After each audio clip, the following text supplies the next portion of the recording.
And, as you can clearly see from Exhibit 47B, Dr. Zixatal gestured with three of his upper appendages, while his lower ones frantically shuffled through his holophiles. These creatures have absolutely no natural armor whatsoever. No scales, no exoskeleton, not even a decent layer of protective chitin. Just this absurdly thin layer they call skin that tears if you so much as look at it wrong. The members of the Galactic Science Council shifted uncomfortably in their gravity-adjusted seats. Supreme Counselor Nixovith's crystalline form sparkled with anxiety as she leaned forward. But how do they survive? That's what I've been trying to tell you. Dr. Zixatal's voice rose several octaves, causing the telepathic species in attendance to wince. They shouldn't. By every metric we understand, they should have gone extinct millennia ago. Instead, he pulled up another hologram, this one showing various human injury statistics. Oh hey, is that from my medical records? The unexpected voice caused several council members to emit their species equivalent of a startled yelp. Dr. Mei Jiang, the human test subject who was supposed to be quietly observing from the back of the chamber, had somehow materialized next to Dr. Zixatal's presentation platform. Dr. Jiang! Zixatal's scales shifted to a mortified purple. You were instructed to... Yeah, observe quietly, I know. Dr. Jiang waved dismissively while squinting at the hologram. But that's definitely my skateboarding accident from when I was 12. See that fracture pattern? Classic, tried to jump off the garage roof with a homemade parachute injury. The council chamber erupted in horrified whispers. You deliberately jumped from a height. Supreme Counselor Nixovith's crystals had taken on a distinctly pale hue. Well, deliberate might be stretching it. I mean, the parachute was just a bedsheet, so really it was more like controlled falling with style. Dr. Jiang grinned. Only broke 3 bones. Mom was more upset about the sheet, honestly. It was from the good set. Dr. Zixatal frantically pulled up another set of statistics. You see what I'm dealing with? Look at these survival rates. Humans regularly survive things that would instantly terminate any sensible species. Oh, cool. Are those the general Earth statistics? Dr. Jiang peered closer. You should see the numbers from just Florida alone. We had this guy in my hometown who... Dr. Jiang, Zixatal interrupted desperately. Perhaps we could save the anecdotes for the testing phase. Your loss, Jiang shrugged. It involved an alligator, a lawn chair, and a 6-pack of something that definitely wasn't meant for consumption. Classic Tuesday stuff.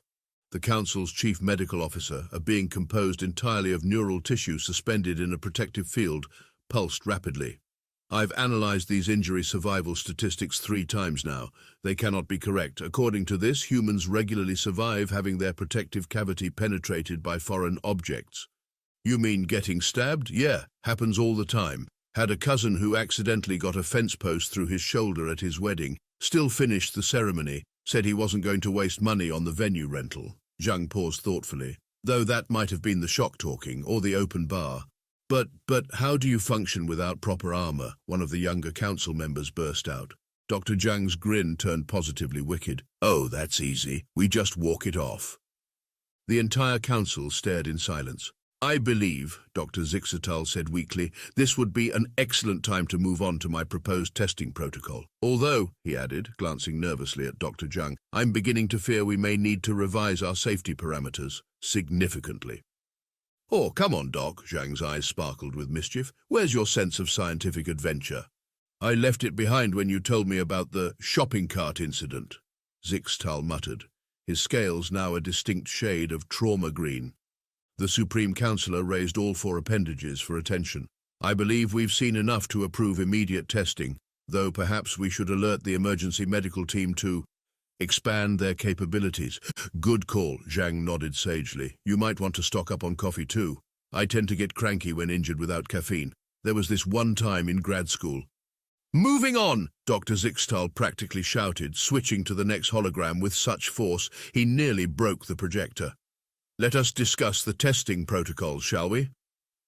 The council readily agreed, though several members couldn't help but notice that Dr. Jiang's smile looked suspiciously like what humans called a smirk. They had a sinking feeling their carefully controlled experiments were about to become much more interesting than planned. Test Protocol 1A, Impact Resistance, Dr. Zixatal announced to the observation chamber. his scales a professional shade of blue-grey. We will begin with a controlled assessment of human resilience to standard gravitational impacts. You mean you're going to push me down the stairs? Dr. Zhang translated helpfully, looking far too cheerful for someone about to experience voluntary trauma. We are not. This is a carefully calibrated, Dr. Zixatal sputtered, then took what passed for a deep breath in his species. We are measuring your species' natural resistance to sudden deceleration events. Pushing me down the stairs, Zhang nodded sagely. Got it. Can we hurry this up? The coffee machine in the break room just finished brewing a fresh pot. I can smell it from here. The council members, observing through the safety field, exchanged worried glances. Several made notes about human olfactory capabilities. Dr. Zhang, please focus on the task at wait, don't you? But Zhang had already cheerfully hurled herself down the 20-step testing platform. The assembled aliens watched in horror as she bounced, tumbled, and finally landed in an undignified heap at the bottom. 3 medical teams rushed forward, only to freeze as Zhang sat up, brushed herself off, and announced, "Okay, that was fun, but I really need that coffee now. Also, you might want to add some padding to that bottom step. Pretty sure I dented it with my face." Dr. Zixatal's scales had shifted to a peculiar shade of green. You've sustained multiple impacts to your cranial casing. We need to... Yeah, probably got a concussion, Zhang waved dismissively while checking her nose for bleeding. Nothing some caffeine and a nap won't fix, though fair warning, last time I had a concussion, I spent 3 hours trying to convince my roommate that dolphins were just underwater horses. Might want to fact-check anything I say for the next few hours. The medical teams huddled together, frantically updating their definition of emergency care to include coffee provision. Test Protocol 2A, temperature resistance, Dr. Zixatal announced several hours later, his voice slightly strained. We will measure human adaptability to extreme temperature variations in a controlled... Splash! Dr. Zhang, you were supposed to wait for the monitoring equipment. Zhang's head popped up from the ice-covered test lake, her grin visible even through chattering teeth. Sorry, Doc. Figured the best data is spontaneous data, right? That water is literally at freezing temperature. Yep, reminds me of that spring break trip to Lake Michigan. Though at least this time I'm not trying to win a bet involving a rubber duck and 3 bottles of hot sauce.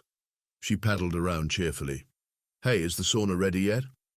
You can't possibly be thinking of using the heat tolerance chamber immediately after. Race you there. Zhang hauled herself out of the lake, leaving puddles of freezing water in her wake as she sprinted toward the testing facility's sauna unit. The council's chief medical officer had begun stress pulsing so rapidly that they had to be moved to a specialized containment field. Test Protocol 3A, chemical processing and toxin resistance, Dr. Zixatal read from his notes, his voice now carrying a distinct note of resignation. We will begin with, Dr. Zhang, what are you drinking? Zhang glanced at the container in her hand. Oh, this, found it under the sink in the break room. Figured it was some kind of alien sports drink. Bit strong on the ammonia taste, but not bad once you get used to it. Kind of reminds me of that experimental moonshine my cousin made in their radiator. The entire room froze. Dr. Zhang, Zixatal said very, very carefully, that is industrial strength cleaning fluid. Huh, Zhang took another sip. That explains the tingling sensation. And why my tongue is slightly blue. Actually, is it supposed to be blue? Because I'm pretty sure it wasn't this color this morning. 3 different alarm systems activated simultaneously. The medical teams, now well-versed in human Zhang emergencies, simply sighed and began updating their toxicology protocols. Does this mean we're not doing the actual toxin resistance test? Zhang asked hopefully. Because I've got to tell you, after that cleaning fluid, I don't think anything's going to taste worse. Well, except maybe my ex's attempt at cooking, now that was toxic.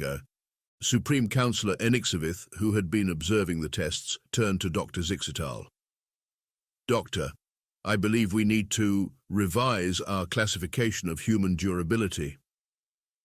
Already done, Zixatal replied faintly, watching as Zhang attempted to convince the medical team that the best treatment for chemical ingestion was hair of the dog. I've added 16 new categories and 3 previously theoretical survival mechanisms, though I'm beginning to suspect we're less conducting tests and more documenting ways humans shouldn't be able to survive but somehow do anyway. I'd argue with that, Zhang called out, having apparently heard them. But I'm pretty sure I just found out I can taste colors. Did you know security protocols taste purple? That's weird, right?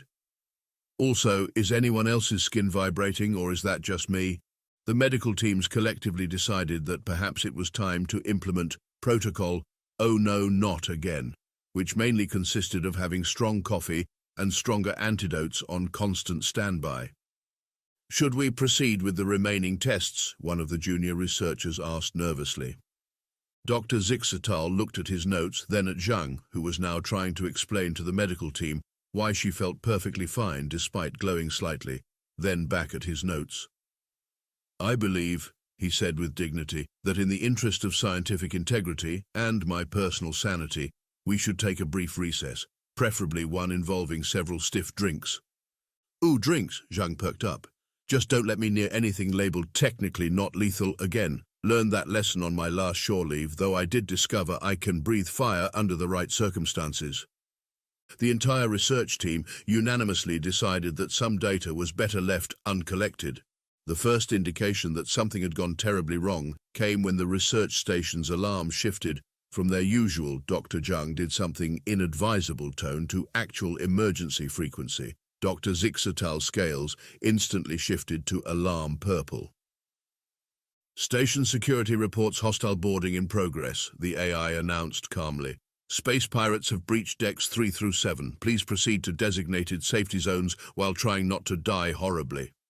Who programmed that AI? Dr. Zhang wondered aloud as the council members and research staff rushed to evacuate. Because I appreciate their style.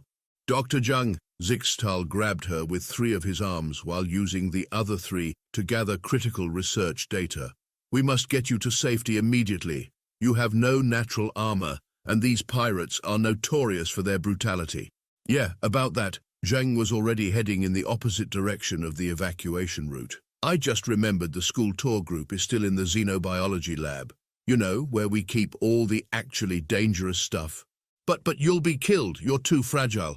Zhang's grin should have been classified as a weapon of mass destruction. Doc, after all these tests, you still don't get it, do you? Humans aren't fragile. We're just really, really bad at staying down. With that, she sprinted off toward the sounds of chaos and destruction. And she's going to get herself killed, one of the junior researchers whimpered. Actually, Zixatal said faintly, I'm beginning to worry about the pirates. The scene in the xenobiology lab was chaos incarnate. 3 pirates, armed with plasma weapons and wearing the latest in illegal combat armor, had cornered a group of alien children and their teachers. The pirates had assumed their greatest obstacle would be the lab's security systems. They weren't expecting a human to crash through the ceiling vent, landing on the leader with what could only be described as malicious glee. You know, Zhang commented conversationally while using the unconscious pirate as impromptu cover, I always wanted to do a superhero entrance, though I think I might have broken something. Anyone hear a crack? Because I definitely heard a crack. The remaining pirates stared in shock as Zhang stood up, her left arm hanging at a distinctly wrong angle. Oh yeah, that's definitely broken, she nodded. Anyway, who's next? The pirates opened fire. Zhang dove behind a lab bench, pulling 2 of the children with her. Okay, kids, pop quiz. What's the first rule of lab safety? Don't drink anything Dr. Zhang hasn't tested first, one of the children suggested. That's oddly specific, but fair. No, it's know where all the emergency chemical showers are, like that one right above our pirate friends there. The children's eyes widened in understanding. 3 seconds and 1 pulled emergency shower later, the pirates found themselves drenched in freezing decontamination foam. Zhang used their moment of confusion to tackle the nearest one, using her good arm to deliver what she would later describe as percussive diplomacy. Hold still, the remaining pirate snarled, trying to get a clear shot. Why won't you just die like a normal, fragile species? First off, rude, Zhang replied, ducking under a plasma bolt that left a glowing hole in the wall. Second, actually, hang on, is something burning? Everyone paused to sniff the air. Oh right, plasma weapons plus volatile lab chemicals equals... Zhang grabbed the nearest fire extinguisher with her good arm. Everyone out! Field trip time! She herded the children toward the exit as the first explosion rocked the lab.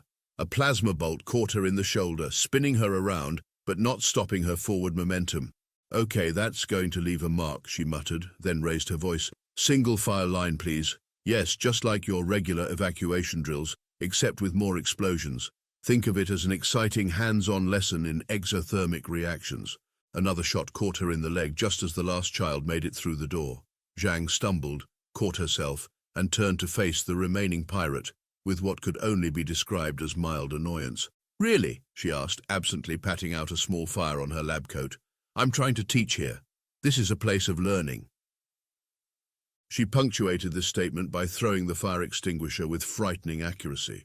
The security teams found them 10 minutes later. The lab was partially on fire, completely flooded with foam, and somehow seemed to be generating its own localized weather system.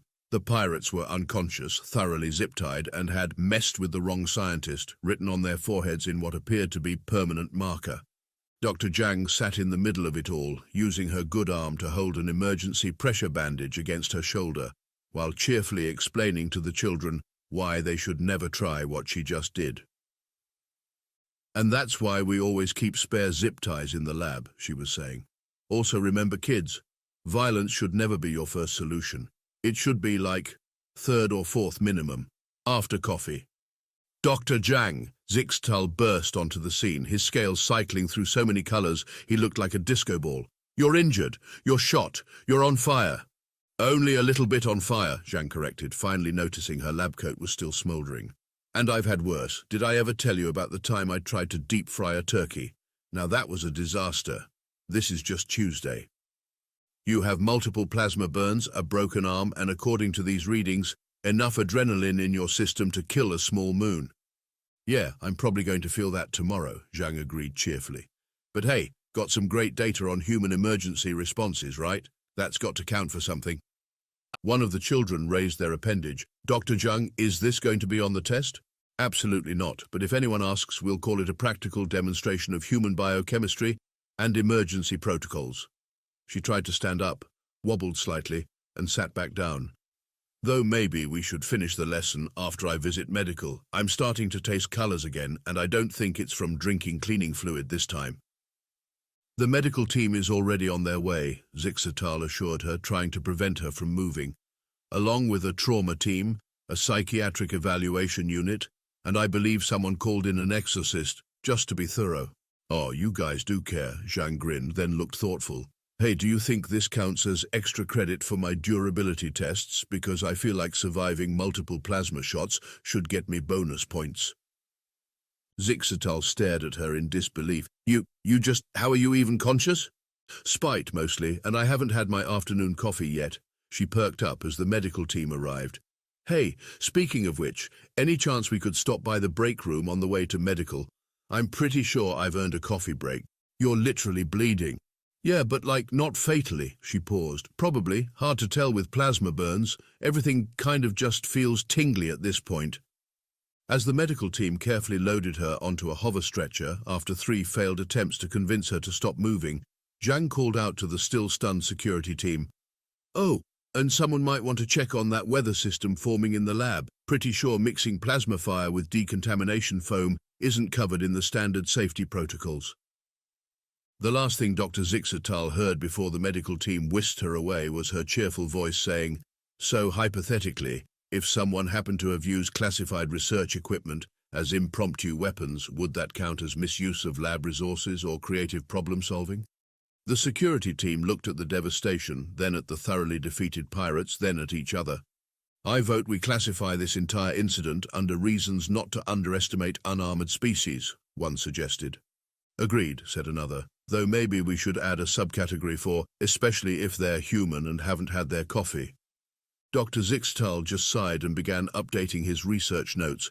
He had a feeling the council was going to need an entirely new classification system after this. "Esteemed members of the council," Dr. Zixtal began, his scales set to what he hoped was a professional shade of blue-grey, though they kept threatening to shift to trauma purple whenever he glanced at his notes. "I present my updated findings on human durability, or as I've come to think of it, why everything we thought we knew about survival mechanisms is wrong." He pulled up a holoscreen, carefully not looking at the back of the chamber where Dr. Zhang sat with her arm in a cast that she'd already covered in what she called doodles, and what the medical staff called anatomically improbable xenobiology sketches. First, let us address what we previously considered evolutionary disadvantages. Humans lack natural armor not because they failed to evolve it, but because they simply never needed it. They are, to put it in technical terms, biological tanks wearing meat suits. "Oh, thanks, Doc," Zhang called out. "That's the nicest thing anyone said about my meat suit since that time I got called suspiciously durable by emergency room staff." Zixatal's scales flickered briefly to distress orange before he managed to continue. "The average human possesses what can only be described as a suite of biological superpowers that render traditional protective evolution redundant. These include, but are horrifyingly not limited to." He began listing them off, each point appearing in holographic form. Extreme endurance. Humans can continue functioning long after sustaining injuries that would incapacitate most species, as demonstrated by Dr. Zhang's insistence on finishing the tour despite multiple plasma burns and a compound fracture. "The kids had questions," Zhang protested. "You can't just leave educational opportunities hanging." Enhanced regeneration. Their healing capabilities border on the miraculous. They can regrow significant amounts of tissue, repair broken bones, and even regain limited organ function. "Oh yeah, livers are wild," Zhang nodded enthusiastically. "My uncle lost like 70% of his in a thing with a lawnmower and a flamingo, but it grew back." Doctor said they'd never seen anyone so cheerful about traumatic yard maintenance incidents. Zixatal's scales went through several colors before settling on a resigned taupe. Unprecedented pain tolerance. Humans can and will continue functioning through levels of pain that would render most species comatose. "To be fair," Zhang interjected, "a lot of that is just spite. And coffee. Speaking of which." She raised her non-casted arm, showing an empty cup. "Dr. Zhang, that's your 8th cup today." "Yeah, but I lost at least 3 cups worth of blood yesterday, so I'm just maintaining balance. It's science." Several council members made hurried notes about human caffeine dependency, while others simply stared in horror. "Moving on," Zixatal said desperately. "We've also documented extraordinary temperature adaptation, toxin resistance that borders on the absurd, and what can only be described as selective immortality through sheer stubbornness." He pulled up a new chart. "This brings us to perhaps the most disturbing finding. Humans appear to be largely unaware of their own durability. They regularly survive situations that should be fatal, then dismiss these incidents as, quote, just another Tuesday." "Are you still hung up on the ceiling vent thing?" Zhang asked. "Because I keep telling you that was a totally valid tactical decision. Plus, I'd always wanted to try that entrance since I was a kid and saw it in a movie." "You fell 3 decks. "Exactly. Much more efficient than taking the stairs." The Supreme Councillor's crystals were pulsing with concern. "Dr. Zixatal, are you suggesting that humans regularly survive potentially fatal incidents for fun?" "Oh man, wait until you hear about my childhood." Zhang perked up. "This one time, my brother and I decided to test if umbrellas could work as parachutes." "Dr. Zhang," Zixatal interrupted quickly, "perhaps we could save the recreational near-death experiences for the appendix." "Spoil sport. Fine, but you're missing out on a great story about 2 trash can lids, a shopping cart, and what we thought was a reasonable approximation of a rocket engine." Several council members began stress-molting. "In conclusion," Zixatal said loudly, "I recommend we immediately reclassify humans as Class X resilient organisms, with the subclassification of reality-adjacent survival capabilities. Furthermore, I suggest we update all first contact protocols to include the warning, 'Do not assume injury, blood loss, broken bones, or apparent death will stop them, especially if they haven't had their coffee.' Also, maybe add a note about not touching their coffee," one of the junior researchers suggested, still traumatized from the caffeine incident. "Just trust me on this one." Additional suggestions include never assuming they're out of the fight just because they appear to be dead, severely injured, or on fire. Sometimes they're all 3 and still completing mission objectives while making terrible puns. "That's just multitasking," Zhang commented. "Also, my puns are amazing, thank you very much." "Finally," Zixatal concluded, his scales settling into a color that could only be described as seen too much, "I recommend we create an entirely new research division dedicated to figuring out why humans are like this, preferably staffed entirely by therapists." "Second," called out every researcher who had witnessed the tests. "Motion carried," the Supreme Councillor declared. though perhaps we should wait until Dr. Zhang's arm has healed before. Oh, this? Zhang waved her cast. Doc cleared me this morning. Apparently my spite-based healing factor is off the charts. Anyone want to help me test if I can do that ceiling vent entrance with just one arm? The entire council chamber erupted in unanimous protest. Your species, Zixatal said with feeling, is terrifying. Oh, thanks, Zhang beamed. Want to hear about the time I tried to teach myself parkour in a hospital while concussed? The sound of multiple beings stress-molting filled the chamber. The final council session regarding human classification ended exactly as Dr. Zixatal had feared it would, with multiple safety violations and at least one small fire. By unanimous vote, Supreme Councillor Nixavith announced, her crystal still slightly pale from the morning's demonstration of human parkour, which the medical team had retrospectively classified as deliberately defying physics while laughing at gravity. We hereby classify humans as Class X biological tanks, with the subclassification of accidentally immortal through sheer audacity. We should also, added the Chief Medical Officer, who had developed a nervous pulse flutter over the past few weeks, append the standard safety warning. The new galaxy-wide advisory flashed across all screens. Warning, never assume a human is incapacitated. They are probably fine and will be extremely annoyed if you interrupt their activity due to minor issues such as massive blood loss, multiple fractures, or being technically dead for a few minutes. I object to the word technically, Dr. Zhang called out from where she was attempting to balance on one hand despite her recently healed arm. It implies there's some sort of debate about the death part.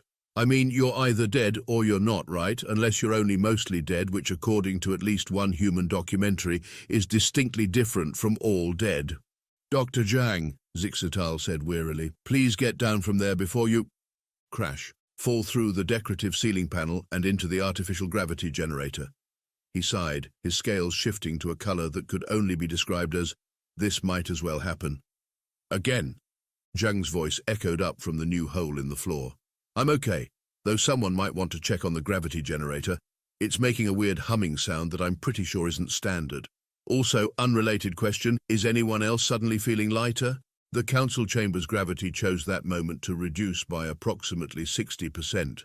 This seems like a great opportunity for additional testing, Zhang's cheerful voice announced as she began bouncing off the walls, literally. Hey Doc, do your durability metrics account for variable gravity conditions? Because I have some theories I'd like to test. As the council members frantically tried to restore normal gravity, while preventing Dr. Zhang from conducting impromptu zero-G experiments, Dr. Zixatal made one final entry in his research logs. Conclusion: humans developed without natural armor not due to evolutionary oversight, but because nothing the universe could develop would be as effective as their built-in ability to treat near-death experiences as minor inconveniences and potentially fatal situations as fun opportunities for science. May whatever higher powers exist help anyone who assumes they're fragile. He paused, then added, personal addendum, next research project. Why do humans become exponentially more dangerous when they're supposedly injured? And who taught them to see their own mortality as more of a polite suggestion than a hard rule? Speaking of suggestions, Zhang called out as she executed what she claimed was a perfectly reasonable microgravity backflip. Anyone want to help me test if the emergency escape pods can be used as impromptu racing vehicles? The sound of multiple beings stress molting in zero gravity filled the chamber.